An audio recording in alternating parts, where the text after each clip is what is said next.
Џиџо, сврате ми во Кажи, форма е. Значи, загревање малце, од кога не сме снимале? ќе да не истегнам некој мускул не загреан да не влезам. Имам јас дејки, па и ти шо ти е? Гара. Спондилоза беше да не ми крсне вратот само. Да. Тоа е проблем. Летните распусти завршија, летните одмори за кого како помина, не помина, за поголемиот дел од нас помина. И ние се враќаме на малите екрани со нова, стара, повторувачка, предвидлива, досадна, интересна трка. Што?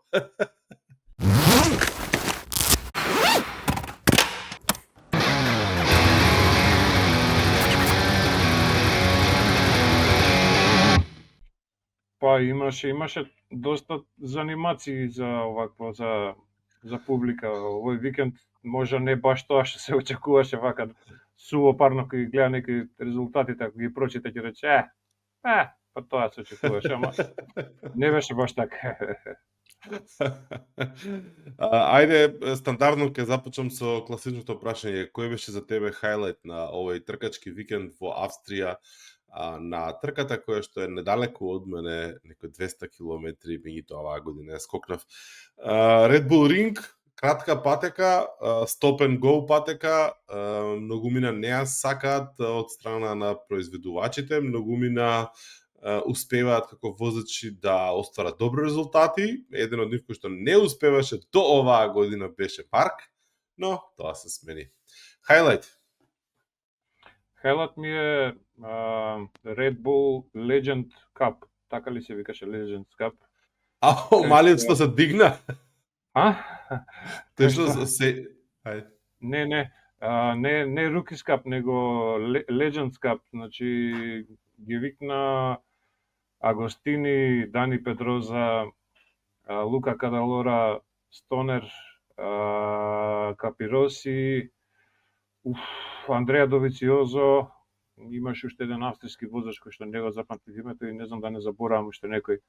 Ама мислам дека треба почесто да прават такви собиранки, затоа што да го видиш Агостинин кој наполни 83 години на неговата МВ Агуста пак, верувам за публиката таму во живо фантастичен момент.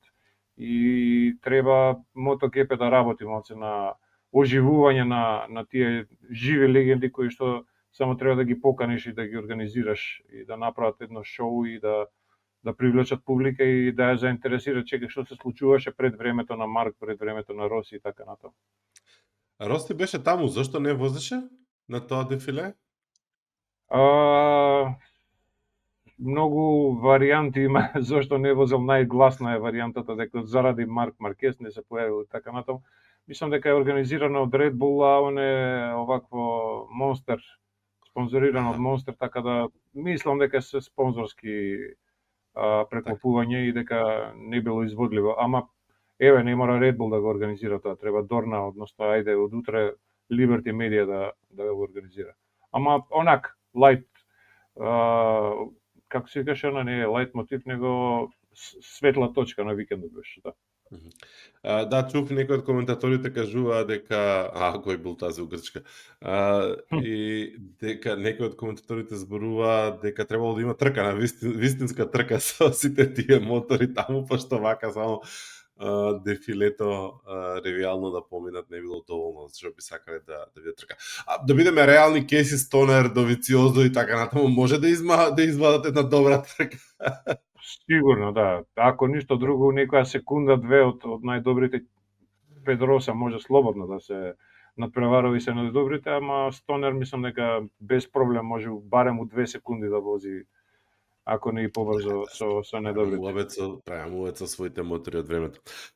Добро, интересно, Red Bull е шоу секогаш, воодушевува и шоуто пред самата трка со леталата, односно со различните хеликоптери, авиони, дрилици, падобранци, што и да прават, пак е тоа Red Bull и стварно е неверојатно фасцинантно тоа шоу, мислам што прават тие пилоти таму е запрепастувачки, онака особено во живо да го гледаш, но Она што беше главниот фокус овој викенд секако се назад на трките MotoGP, Moto2, Moto3, така натаму имаше и Moto E, две трки и имаше и Red Bull Rookies Cup, кај што ја мислев на тоа се ќе спомнеш за тоа сейвот што го направи дечкото со рака до што се турна назад. Тоа беше исто чудо од спасување, више паднат. Што би рекол Срđan Ерцег, непад, видовме еден непад. И мајсторија, да, мајсторија негова. Возач на неделата. Возач не на неделата, возач на викендот. Ја во моите очи можам да спомнам 3 имиња и покрај тоа што едното име можеби и не заслужи во саботата да биде спомнато, меѓутоа имаше и заслуга. Трите имиња се Бедзеки, Акоста и Фермин Алдигер. Бедзеки, пошто два пати се качи на подиум, изведе максимум, особено пол позицијата, кој што никој жив не ја предвиди дека може да се случи како го извезе тој круг. Стварно беше фасцинантно и тоа со добра разлика. Нешто што особено му фалеше на Бедзеки на Априлија изминативе месеци, во првата, да речеме, половина од сезоната. И ако ова успеат да го направат и да го повторат и следниот викенд на Балатон и викендите после Балатон, затоа што ни се згуснува распоредот страшно многу до крајот на сезоната, мислам дека Бедзеки е во сериозен обид, може да биде во сериозен обид да го брка третото место на Пеко во генералниот шампионат, што секако не е за подценување како опција. Вториот возач што јас го спомнувам е Фермин Алдигер, пред се заради брилјантниот втор дел, односно последен дел од главната трка, кога сите паднаа со темпо и изгубија ритам и се, од нигде никаде условно речено, и покрај тоа што знаеме дека Фермин чува гуми и вози добро на крај, застрашувачко темпо покажа. Дури во еден момент мислев дека ќе може да го стигне Марки, дека многу лесно ќе го стигне Марки, дека ова ќе биде као скандалозно ако заврши прв. Меѓутоа, исто така, важен момент беше како успеа да се извади релативно пристојно во спринт трката, кога го имаше малта на истиот пех како што го имаше и Пеко. Буквално паралелно лошо стартува со тоа што Пеко не се извади и не ја заврши трката како што треба, односно воопшто не ја заврши, а Фермин заврши пети, шести, нешто така. Во спринт. Да, не сум сигурен, нешто така, ама тоа беше доволно најава за да овакво да видиме што не чека во неделата. Мислам шести е, читам дека е шести завршил. Така да. Тоа е после таков пех, после таков слайд на новиот софтвер анти-слайд што го воведа. Да. Ама не, чекај, тој беше ставен, го најави дека е достапен, не значи дека го користат, мислам дека не го користат. Па, види, достапен значи дека може да го користат, не знаеме кој како го штелува болидот, пардон, лапсус. Моторот не знаеме ни traction контролот како го штелуваат, а сепак постои, така да чим е дозволен, како слушнав дека тоа е истиот софтвер за кој што беше казнет Ајо Огура, мислам дека во Аргентина или каде беше казнат. И тогаш беше недозволен затоа што не беше одобрен од Дорна, а сега истиот тој дозволен за сите затоа што очигледно инженерите наоѓаат байпас за сите тие тајни што им ги крие софтверот и измислуваат начини нови за подобрување на стабилноста на моторот. Многу луѓе се бунат дека тоа веќе не личи на MotoGP и така натаму, меѓутоа тоа е само една мала алатка која што ако не знаеш да ја користиш џабе ти е, како и за се друго кај тркањето. Добро, очигледно има производители и тимови кои што не знаат што да прават и се изгубени комплетно во целиот тој сложен свет со електроника.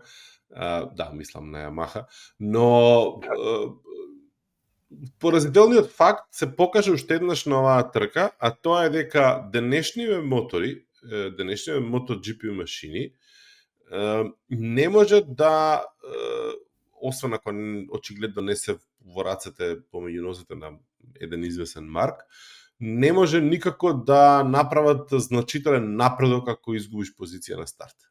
Тоа се покажа со Алекс Маркес на главната трка, кога заради казната од минатиот тркачки викенд мораше да направи лонг лап, круг, кој што му одзема 2 и кусур 3 секунди, кој што прилично беше некако, мислам, неблагодарно поставен на оваа патека.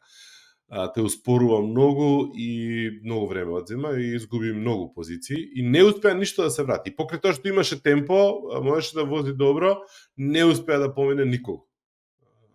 Така. И мислам дека добро, известно дека ова ќе се ресетира, ќе го снема, барем во одредена мера, меѓутоа ни оддалеку нема веќе правдање за моментот на вака, така, онака технологијата, ти реков, ми рече возачите во ова, возачите она, едноставно моторите со сите таа технологија, сите тие аеропакети не може да функционираат така како што функционира некогаш како сме научени и сите константно потенцираат најважни се првата кривина, првите два круга. Марк сам кажа дека не треба да се стиска во првите неколку круга, пошто гумите не може да извадат перформанс тој период. Му треба него 5-6 круга за дека влезе во ритм, да се опушти, за да може да извади перформансот, посебно предната гума. И сега имаш момент дека првата кривина е многу важна, првите два круга се многу важни. Гумите не може да извадат ништо во тој период, значи во тој сегмент, и после тоа се сведува на сега ќе правиме калкулација кој какво темпо има и кој колку возел позади и не возел позади, за да заштеди на гума, кој што Марк, например, му се доближи на Безеки, па се оддалечи дури скоро една секунда назад, зашто за да ја олади гумата, за да може да функционира уследниот напад, пошто очигледно можеше да го нападне кога сака. Само рече, ова сега е прерано, ќе загреем гуми, не е доволно, ај ќе почекам уште малце. Мислам, not good. Така е, да. И ако на тоа ги додадеш гумите кои што за оваа стаза беа исто така изменети за да ги издржат високите температури. Да, стронг карка. Тотално се ресетираат, да кажам, претходните поставки на моторот, значи тоа што важело убарно више не важи на оваа патека и тој што има најстабилен пакет, да кажам, кој што не лута во сетапот, и кој што, особено као Фермин Алдегер, има информација од минатата година, може многу полесно да се снајде и да се испланира трката како што сака. Слушавме ја и ти подкасти сигурно предходно, као го фалат неговиот инженер Френки Карчеди, дека успеал да му ја испланира малтене трката како што на времето на DJ му ја испланира неговата прва победа, кога му кажу тој круг, сега тогаш ќе стиснеш. Мислам, тоа е неверојатно уместност на инженерот. Ние не сме свесни колку се битни тие луѓе позади параванот и дека да, точно е дека возачот е тој што притиска на газта и на коченицата и легнува на 60 и кусур степени агол и така натаму. Меѓутоа, без тоа ангелче на увото што му шепоти што да прави, што треба да направи, мислам дека тешко се доаѓа до резултатот. А за тоа дека на првите кругови мора да се изборат сите останати освен Марк за позиција, тоа доволно кажува колкава резерва има на крај крајава Марк, за да може да си дозволи такво, условно кажано, мирно темпо на почетокот, да не го понесе емоција и да си испланира трката, за да додека другите корнат све живо околу нив за да бидат таму каде што се онака лаганица се извозува, така од надвор делува, нели? Знаеме дека не е тоа така толку просто кажано, го симплифицирам, ама факт е, покажува секоја Божја трка. Дал тргнал од прво место или од четврта као сега, он пак на крај си завршува први. На крајот на краиштата и треба да биде така, најдобриот возач треба да победува, нели? Нема тука дискусија, мислам, сите само може да се подхитуваме на оно што го прави сега и да се навртам на моментот со Алдегер и со неговиот инженер. Всушност ја имаме тука паралелата дека Фермин Алдегер е новиот Пеко. односно она што беше Пеко. Во смисла на Така. тоа дека имаш мотор кој што функционира добро, тоа е ланскиот 2024 на Дукати, кој што нели дискутабилно, ама е најдобриот мотор на патеката сега. Односно најпредвидливиот, особено за ваков тип на трки. И имаш возач кој што очигледно најадекватно, односно, како да кажам, хируршки прецизно може да ги спроведе плановите.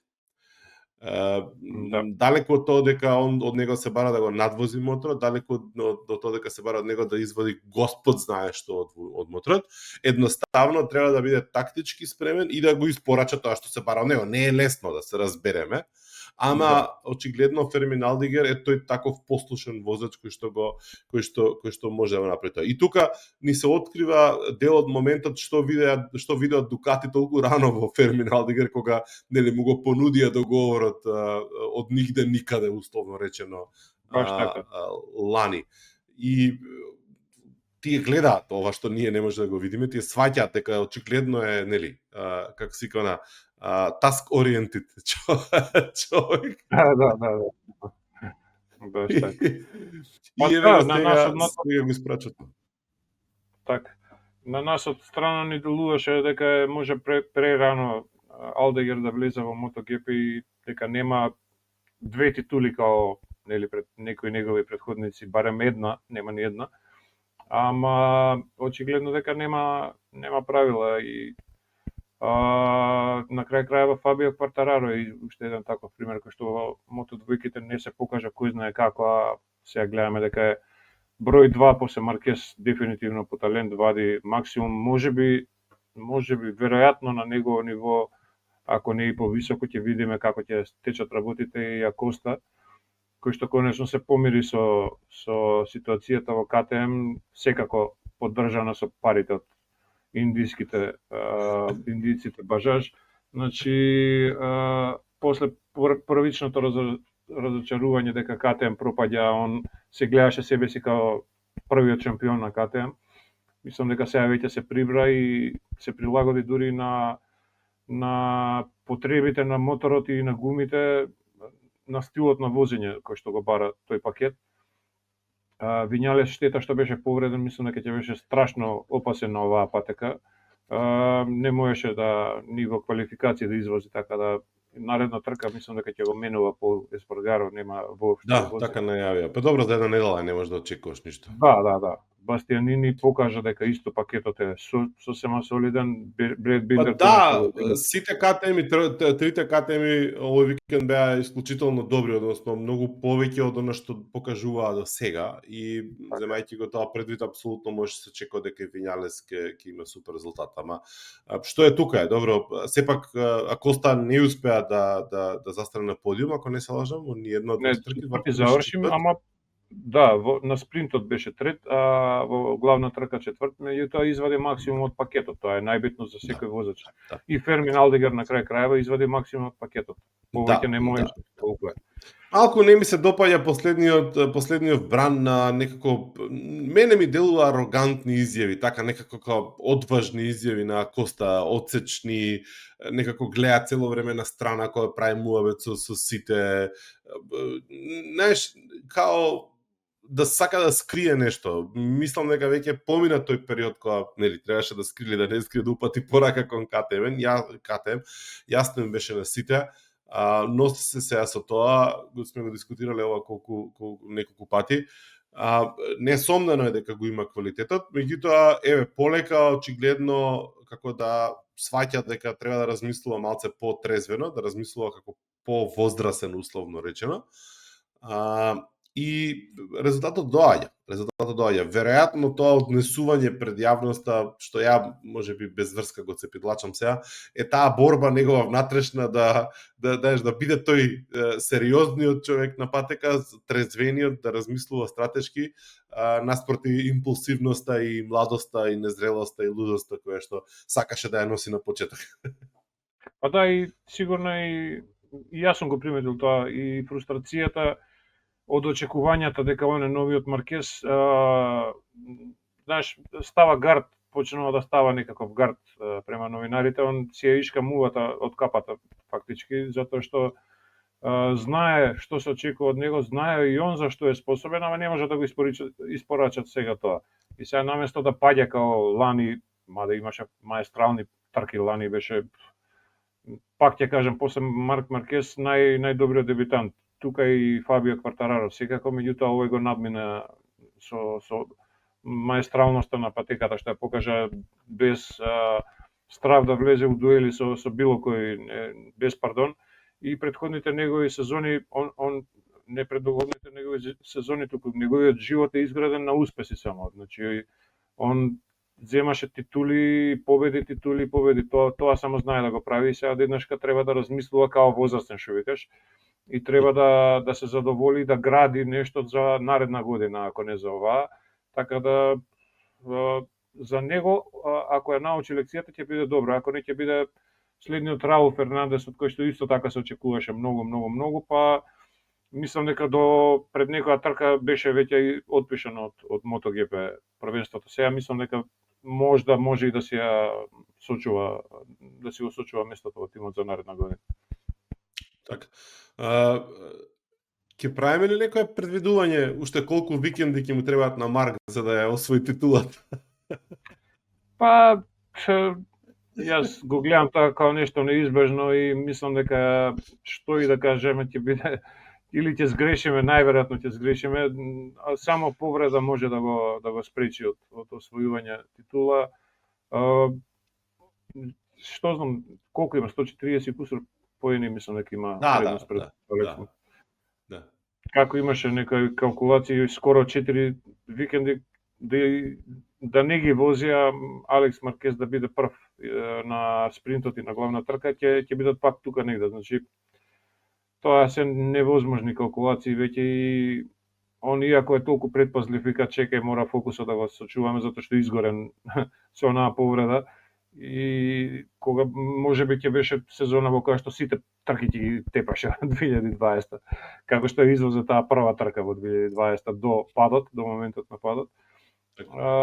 Предпазлив, ама нема нешто што може да го спречи освен повреда, според мене.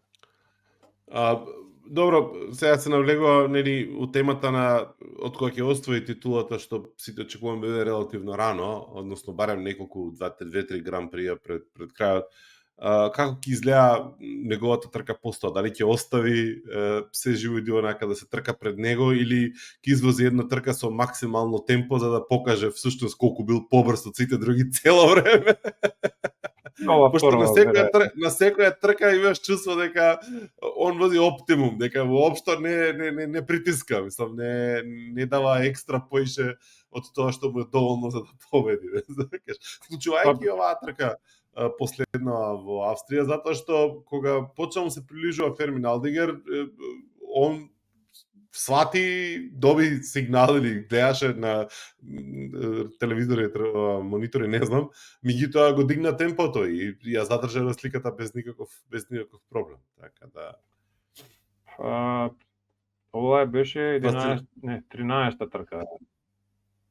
13-та да има трка, 24. Која што он има оваа трка, овој викенд тркачки беше 13, во кој што он има 12 победи на спринтот. Не знам натака дали да продолжам да зборам. 12 победи, 13. Оние трки што не ги победи беше падот во Кота и Херес. Леман, дождот, каде што Зарко победи, кој што сепак трети го заврши. И Силверстон исто имаше среќа покрај падот да се рестартирани трката и така натаму и таму повторно зема подиум. Значи зборуваме за не е 100% учинок, меѓутоа единствено изгуби од Алекс Маркес, кој што му е најблискиот, кој што има една победа во Херес каде што паднал. Сега како да го мериш ова, со кого да го мериш? Нема со кого да го мериш. Сега излегува одеднаш Марко Безеки најголемиот конкурент според перформансите, затоа што Марко Безеки вози као што се очекувало од секогаш он да вози, меѓутоа најчесто завршувал на подот, затоа што ја немал таа веројатно зрелост и трпение за да издржи до крај. Сега покажува некоја си зрелост и оној метрономски ритам во кој што влегува. Он, видиш, продолжи да си вози од како го изгуби првото место и второто место, продолжи да си го вози темпото и си заврши трети. Супер, тоа е Да. тоа се бара од тебе, Да. дечко. Извади максимум од пакетот. Фала ти што не држеше онака на ивица од каучите за додека траеше првиот дел од трката, додека не го помина Маркес и повторно и тука му врати, нели, не беше она баш предавање. Да. Така да, еве, тој е човекот од кој што може да очекуваме уште некоја победа во идните трки. Зависи од околностите секако. Развојот и кај Априлија и кај КТМ и кај Дукати е релативно лимитиран, освен оние фини подесувања кои што ги прават инженерите и доработки на рамот и така натаму, моторите им се блокирани и аеропакетот, ама сепак можат нешто да донесат на патеката и мислам дека инженерите тука ќе пресудат. Едина надеж што дава за наредна година е дека веројатно заради замрзнатите правила на моторите на овие три екипи што ги кажавме, можда можеме да очекуваме Honda да се помеша како што на некои трки се помешуваше во борбата, иако се уште делуваат многу далеку и покрај милионите евра, долари, што и да се. Добро, конечно Мир извози добра трка до крај без да падне, заврши шести, што е голем успех за него. И он покажа кога ќе се покопат коцките и кога нема никој да го испрди, како имаше еден дуел со Пеко и Бред Биндер, мислам дека им улете на двајцата и онака го погледна као немој да се осуди да ме чепне сега, готови, те уби одма. Ти даја му трейлер вечер. Очаен беше човекот, стварно, за добар резултат. И од друга страна Јамаха беше го отпиша овој мотор и ова што го гледаме колку да не излезат на скутери на стазава, па ајде да извезат последните кругови на ова М1. Ќе видиме, доаѓа тестот нивен клучен, кој што треба да каже дали веќе четворката ќе има некаков надеж, ќе им донесе некаква надеж или не. Мислам дека Херес ли каде спомнува дека ќе го тестираат и Квартараро ќе вози таму. Мислам дека Мизано. Или Мизано, може да е Мизано. Така да оваа година е отпишана во било кој случај, мислам нема тука што да се дискутира. Прашањето е дали следната година ќе може да ги ставиме во некаков кош заеднички. И она што мене повеќе ме загрижува е целиот овој хаос околу Ямаха, дали всушност ќе може да испорачаат нешто 2027. Пошто колку безредие, безумица се некако во моментов, некако не ми делува дека се фокусирани на 2027. Може би грешам, дај Боже да грешам. Сам седејќи дома, читајќи рандом медиуми, колку можам да знам. Ама, како и да е, грејота е да, нели, возачи и како Джек Милер и како Фабио Квартараро не добијат, ќе го искористам твојот клучен збор за ова епизода, пакет кој што ќе може да ќе го ставам на наслов со пакетот, пакетот кој што носи победа. Па они немаат избор. Немаат избор, они идат веќе насели ништо, значи нема овој концепт веќе овој пакет веќе го даде максимумот одамна и сето тоа, значи од времето на Роси веќе, иако Квартараро меѓувреме освои титула 2021 година со тешки маки, овој пакет, овој концепт е веќе одамна истрошен. Нема тука и кросоверот е пред неколку тркачки викенди веќе на страна на V4-ката. Нема шанси да трошат веќе ни 5 минути на линискиот на оваа М1, пошто целосна концепта не е само моторот по прашање. И имаше нека информација дека на овој тркачки викенд имало најмалце италијански и јапонски инженери во гаражата на Ямаха, што е добар знак, што веројатно значи дека работат на друго. Да. И дека притисокот е преголем, имаше, сега го заборев, официјално лице од Ямаха се извинуваше за перформансиве на овој тркачки викенд. Ако памтиш, имаше таква слична епизода на Вињалес и на Роси која им се извинуваа за на истава патека пред не знам 5-6 години. Така да циклусот е тој, затворен е кругот и притисокот и од Фабио Квартараро кој што го плаќаат во моментов, мислам дека е најплатен возач на гридот. Поплатен и од Марк Маркес пошто он се откажа од големата плата. Нема, Марк се откажал лани, оваа година не е откажан. Па лани потполно, оваа година верувам дека не е на ниво на 15 милиони како за Квартараро, тоа се нели спекулации, никој не знае точните бројки. Меѓутоа таму функционираат бонусите и спонзорските пари кои што награди и така натаму, тоа е една пајакова мрежа која што не би можел ја да се осеќам сигурен да ја коментира воопшто. Ямаха мора да испорача нешто што ќе го задржи Квартараро на крајот на краиштата, не е само за нивниото лице во прашање дека треба да направат добар болид, него едноставно возачот кој што може да им донесе пакети, болиди, чуда врагови се осеќа на одмор дека се бил. Значи, нижо те молам, малце концентрација, фокус. Да. Лапсус. Хрклјуш. Нема гајле, бреди. Нема гај. Добро, мислам дека и балотон ќе биде прилично предвидлива трка, сега неблагодарно да се коментира пред рака, затоа што прв пат е на таа патека. Слушавме дека луѓе се зафркава дека баш и не заслужува тоа да се нарече MotoGP патека, туку дека е малце повеќе како картинг патека. Лани мистериозно исчезна од календарот без никој ништо да спомне трката на Супербајк од таа патека, иако беше најавена. Фасцинантно, без никој ништо да спомне, едноставно не се случи. Оваа година се случи и Супербајк трката, ќе се случи очигледно и MotoGP трката, пошто веќе нели продадува карти и слично. Со камионите таму се веќе преселени. Да, веќе сигурно се денеска, пошто има околу 300-350 км, така сигурно вчера вечер се префрлиле таму. Не е толку многу далеку, може и помалце да се додиша до балатон од Red Bull Ring. Така да ќе видиме што ќе се случува таму, меѓутоа кратка патека како ше counter clockwise, односно наопаку патека. Со леви кубини, кој што ги се сеќаваме од пред неколку недели на мемињата Марк Маркес како изгледа кога сватил дека е лева патеката. Дукати беа таму на тест пред некој викенд, онаков слободен тест со Пинегале ми се чини, без MotoGP моторите, да ја видат патеката.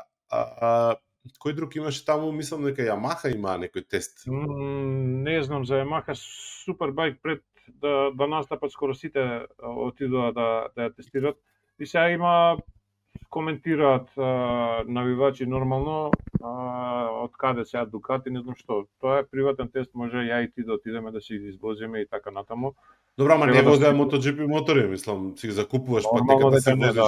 Со продукцијски мотор кој да е, оди со Хорнет, ако сакаш вози, со било кој мотор можеш да отидеш. Сега KTM не знам дали има таков мотор, Дюк, Супер Дюк или што и да е. Има они некој 6C KTM се викаше. Има 8C. 8C. Така да 8C ме разми на прејаздка еден доле на семафор и таков со феринг, фул феринг со све тркачки KTM. Портокалов, се изненаден. Направија лимитирана нека серија. Види, има две приказни на тоа тестирање на нова стаза со не MotoGP мотор, викаат дека и колку што е добро, толку е лошо, затоа што може да ти дае некои референци погрешни и да треба пак да ја учиш од ново кога ќе доеш со MotoGP моторот. Така да, боже мој. Дукати мислам дека тоа го направи заради трката во Брно која што се врати после 5 години и не беа баш најспремни и затоа сакаат нешто да подобрат, што од друга страна покажува зашто се број 1 толку години назад. Колку во MotoGP светов играње на играта MotoGP официјално им помага на возачите да научат некоја патека? Балатонја нема таму, верувам, се уште.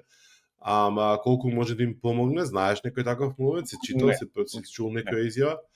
Не, Знам за дури формула дека учат патеки така, дека возат у симулатори, не?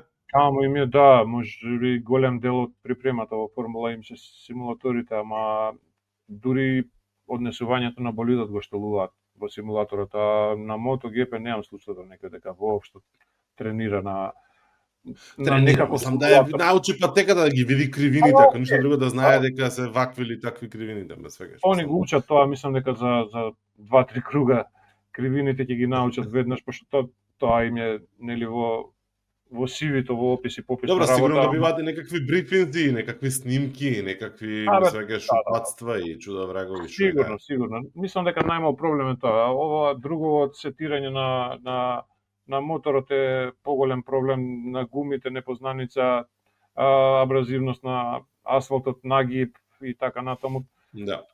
Штелување на тракшн контролот според кривините, сите тие вариабили се многу покомплексни него самата патека да ја научи. Тоа го учат брзо, мислам дека не е тоа. А особено што ќе биде нова за сите на крај крајава, сите Да. на исто. Еден возач не спомнавме овој викенд. Не знам дали да го спомнеме. Или само да... Па, што да каже човек, мене ми беше глупо да се каже тажно, стварно тажно ми беше кога го слушнав како кажа дека за време на паузата дека си ги прегледал старите снимки од претходните сезони, знаеш, мене тоа ми е малце така тажничко. Да се јача. Па да се јача и да се убедува сами од себе си дека може се уште, знаеш, тоа е веќе очај.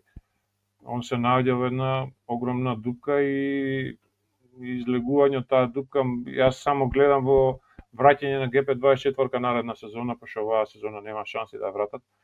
Ама ако наредна сезона им дозволи Марк Маркез да вратат GP24-ката, има некаква си шанса да се надева на нешто. Иначе, мислам, има шанси да се надева дека достоинствено може да се извози сезоната. Не викам дека ќе биде пак шампион 26-та, туку достоинствено да извози сезоната и да не биде претекнат од Фермил Алдегерете, например, кој што секоја чест, дечкото е талентиран и така натаму, меѓутоа никој не може да ме убеди дека оние 11 победи од минатата сезона на Пеко ништо не значат и дека претходните две титули што ги освои ништо не значат и така натаму. Човекот едноставно е, имаме гостин. Човекот едноставно е во една огромна дупка, тоа е тоа.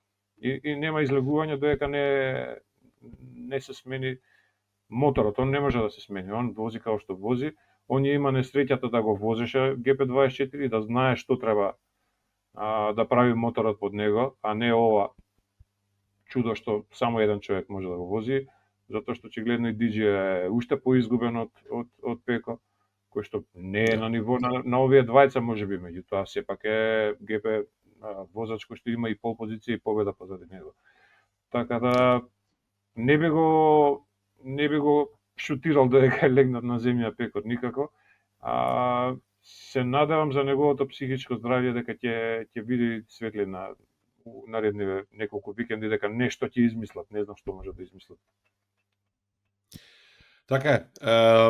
Неблагодарно е, во било кој случај немам намера да се ситам и се. За момент, нели, тука има победи, 2 поред, години, успех, негова патека, добро се квалификуваше и така натаму, и за момент си рековме добро е, конечно ете паузава му помогна да се излече надвор од кризата, 2 тувачки изгледаше целиот викенд.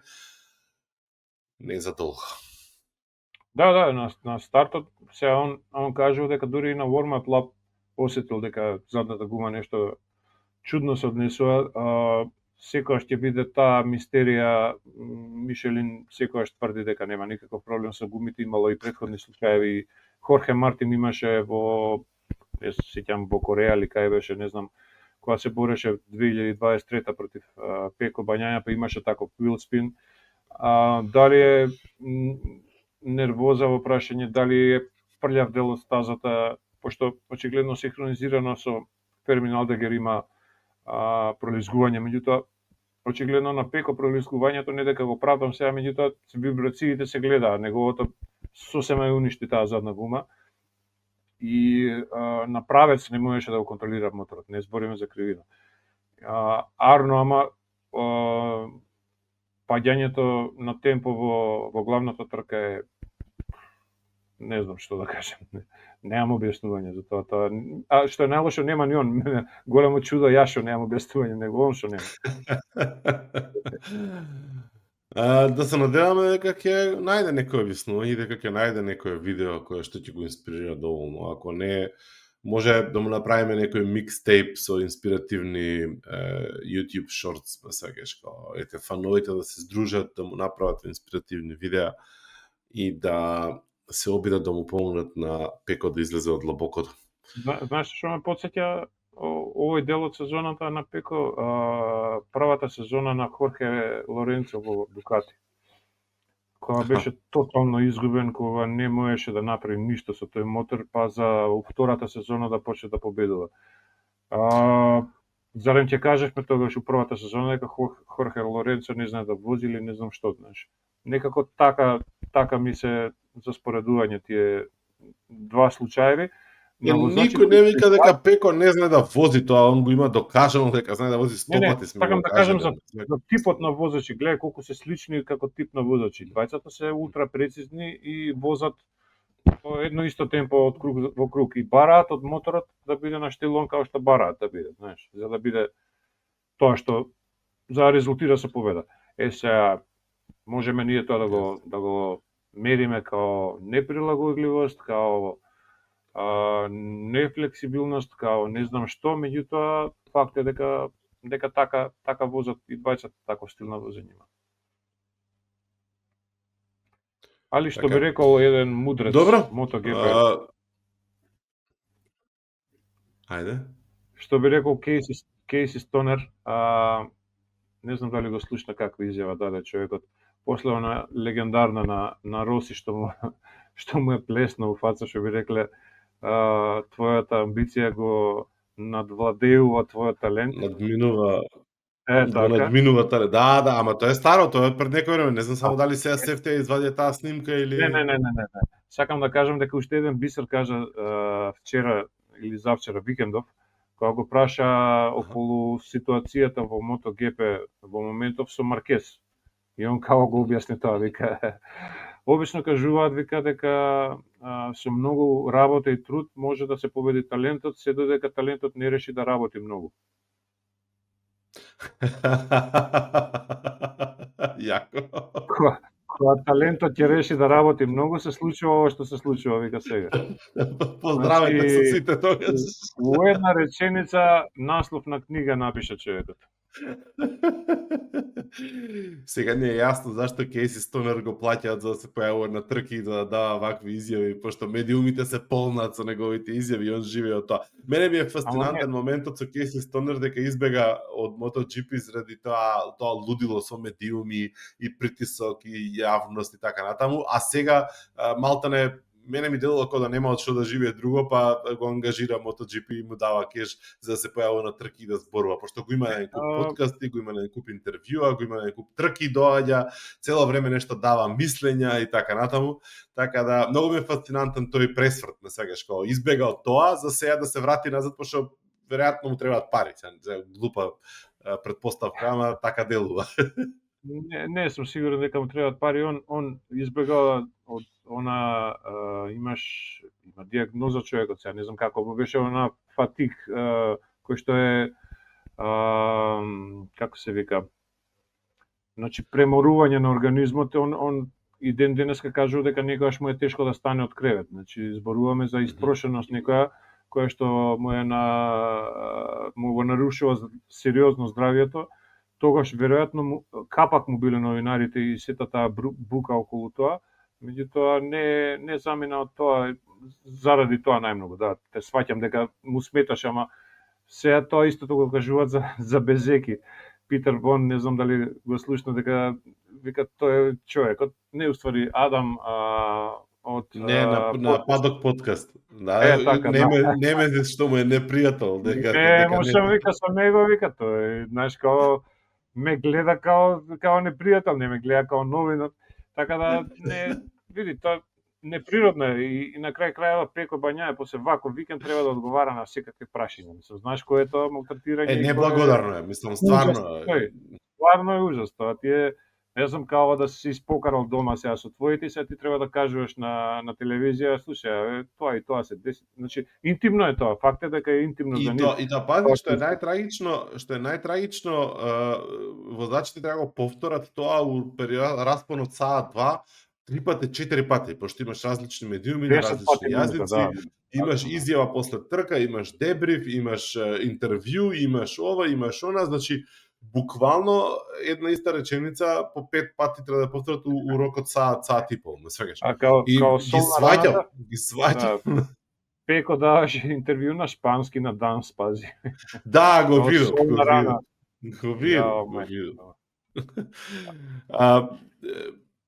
Едноставно тоа е бизнис моделот, се фатил норото, тоа е, она, како да кажам, мора на некој начин да најдеш во себе да го прифатиш и да го земеш како такво. Да, И они како да. работи функционираат, ама не е лесно, во било кој случај не е лесно. Сам, нели, Квартараро што го расплака. Да, Силверстон, да. Уште еден интересен момент што во патив се сретна на патеката Стонер, која веќе го спомнуваме, со Роси, убаво се изгушка и се слика. Правам паралела си со ветија дека ќе дојде у Мизано, он го викна. Сакам да направам паралела со војната против измеѓу Роси и Маркес. Оној кадар каде што се разминуваат на патеката, секој на своја страна гледа и така натаму. Значи, ако може Стонер и Роси да ги закопаат секирите, или се работи за двајца зрели личности кои што несогласувањата од минатото и на патеката ги ставиле на страна или ги расчистиле, сигурен сум дека некој од тие двајца, кривецот, си признал за своја дел од вината, без да кажуваме кој е и зашто и што е. И дека може да функционираат такви легенди на еден квадратен метар, дека може да екзистираат, така да се надеваме дека и во иднина овие двајца ќе најдат сила за да не дека е тоа нешто неопходно или не знам што, меѓутоа што знам, може и вака па и поинтересна е драма има, знаеш, има табори, има. Мислам Маркот кога ќе престане да вози тогаш можеби ќе можеме да очекуваме дека можеби, да.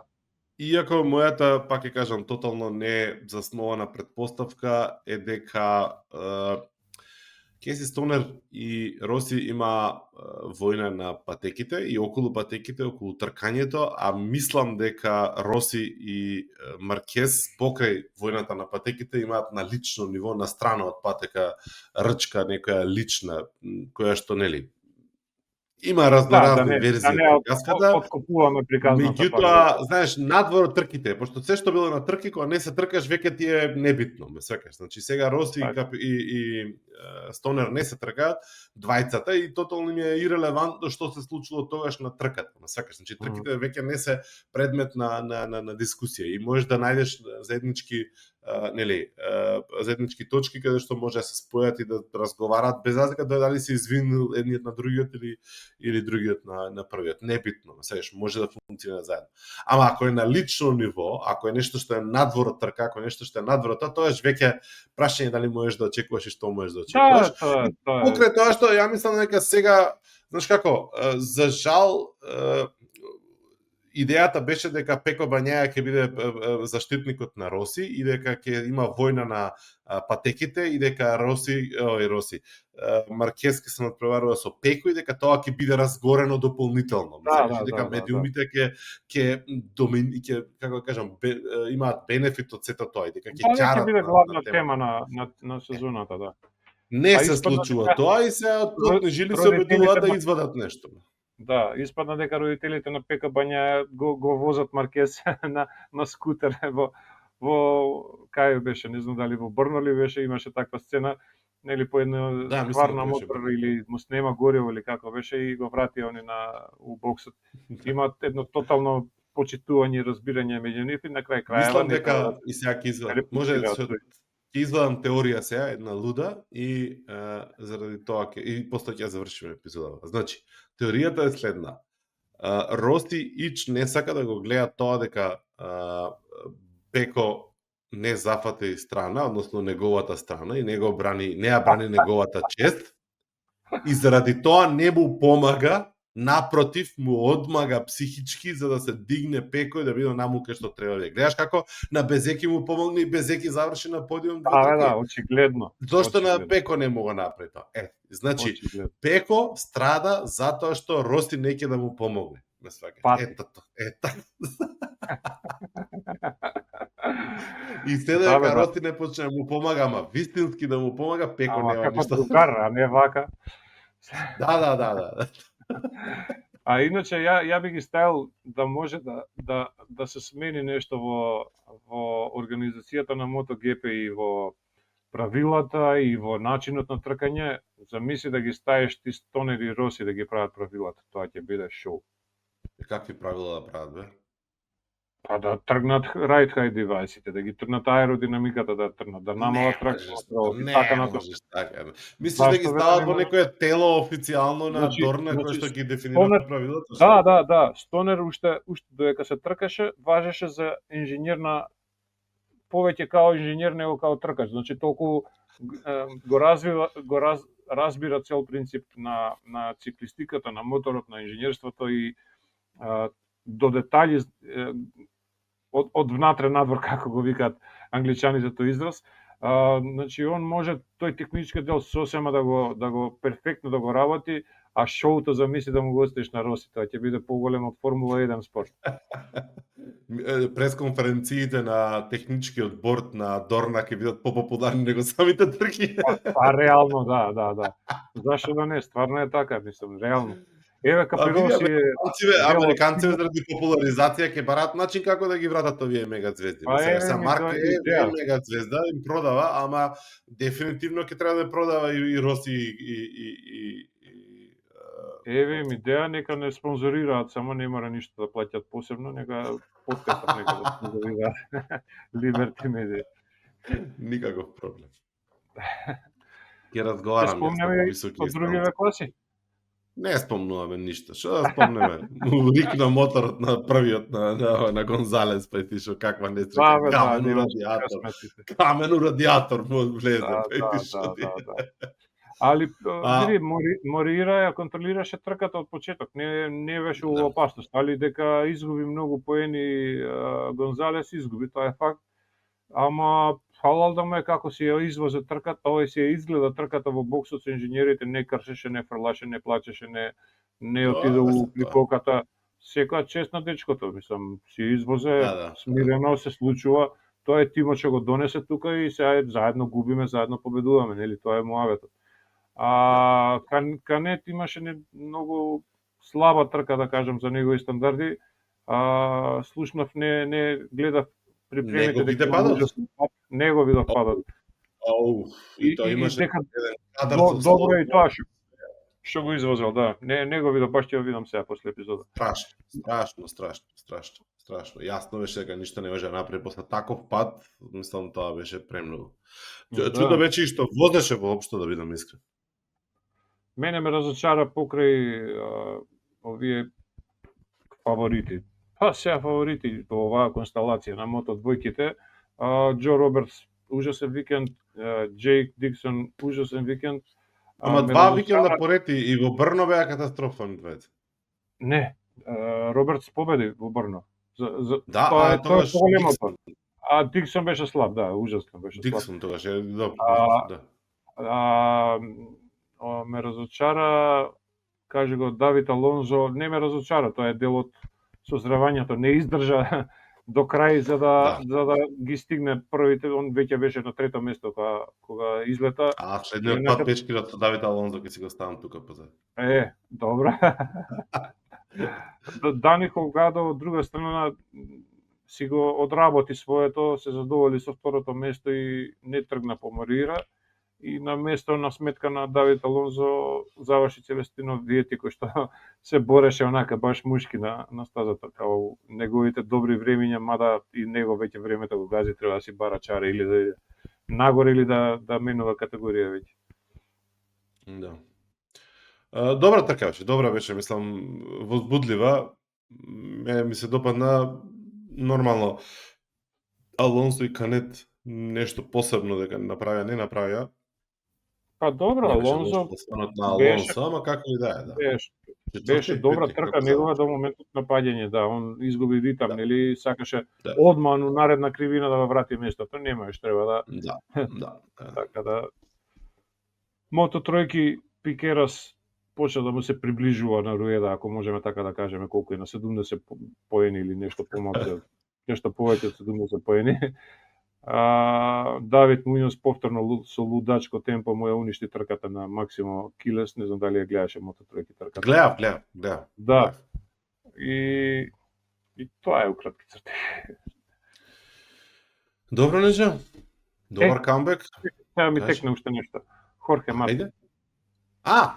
Ми текна Хорхе преска, ама реков ќе се прекитам. Ајде, Ајде на кажи. кратко само Хорхе Мартин измеѓу овие тркачки два викенди последни негови, нели после камбекот, тоест први негови после камбекот, имаше живееше у некоја еуфорија, не знам дали го примети на социјалните мрежи, беше нонстоп све живо сликаше. Со девојка. Да, хепи беше целиот еуфоричен и така натаму. Дали тоа малце го извади од фокусот или не знам, ама не му беше баш сјаен викендов, кој што почна со пат у незагреана гума на квалификацијски тренинг, кој што е најважен за викендот, нели, од таму почнуваш да се филтрираш, да отидеш у Q1 или Q2, као што Безеки преку Q1 влезе во Q2 за да биде на пол позиција, значи изводливо е така со истиот мотор. Арно ама не додржа Мартин и се здроби онака на тренингот, а што се здроби го уништи и моторот, ја уништи само до вирбата, нели ритамот, грувот по кој што беше претходно. Не успеа да се квалификува во Q2, на спринтот нешто успеа да извози, имаше И помина неколку возачи, да.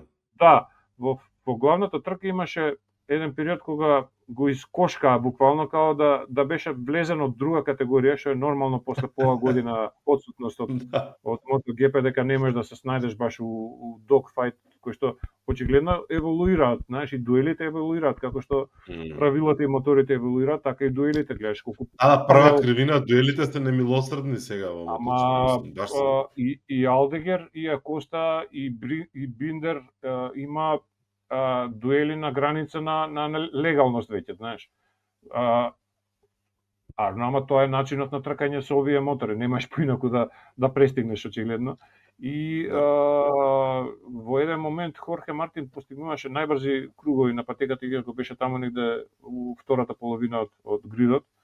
И наместо да гради на тоа и да се задоволи, знаеш, да се го испитува моторот едноставно, да се го увежба, он изгуби контрола и заврши пак у песокта и тоа мислам дека ногата му ја закачи моторот, па така да не изгледаше баш пријатно, среќа што немаше уште некоја повреда на тоа. Не знам дали слушна дека го сетирал ербегот со помалце газ, за да ако се активира да не му ги повреди ребрата кои што очигледно се баш. Да, го слушнав тој момент. Она што ми беше, да речеме, интересно за Хорхе Мартин е дека ми се чини дека оваа патека беше физички многу захтевна за него. Во смисла тоа stop and go моменти, дека тоа оптеретување и тоа, нели, кочење нагло, дека всушност не го стави во позиција да влезе во некој стандардно, некој свој флоу, во некој свој ритам. Да, окей, претекнувањата, грубоста и така натаму, се е тоа во ред, меѓутоа не можеше да си најде свој ритам и да си тера свој ритам. За него мислам дека клучен момент е сега да најде свој ритам и да тера ритам, затоа што мора да го осети моторот сегаш. И да се изолира од ситуацијата околу него, значи он не е таму да се за очекување, пошто го учи моторот, се обидува да биде брз во учењето на моторот, меѓутоа не може преку ног да се случи. Прво, второ, паѓање може да се дозволиш во некои пролизгувања, онакви на спори кривини на едно на друго, кој што на пример и Марк се спушти па се врати и така натаму. во тренинзи не можеш да си дозволиш во трки, сеќаш. Сам не треба да се дозволиш во трка, пошто Да. треба максимум да се трудиш да А извадиш, сеќаш. од таму почна целава негов целата негова агонија од нетрпеливост, памтиш на М. така почна да се повредите во Малезија на тренингот. Значи Да. форсирање Да. од старт, хај седи и чуда врагови, значи не може така, човече, не може. Ама тоа е до него да си научи или да не научи. И да не забораваме, јаготка на шлагот и завршуваме со емисијата. Те молам потката да ја најдеш од Гресини тимот како се Ја одјавуваат од ставам Австрија. тука вака се. Така. Тука вака да се Ја ставам тука на крај тела и once and for all да расчистиме. Најдобриот тим во историјата на MotoGP Дефинитивно, нова Гресини. Без Гресини. приговор. Ќе видите зашто. Нешто, ајде, ние ќе имаме уште колку 10 трки се у 14 викенди, ќе се дружиме така од наредниот период. Па ќе биде напето. Да. Поздрав и следно јавување од Балатон. Чао. Ајде, не од Балатон, за Балатон.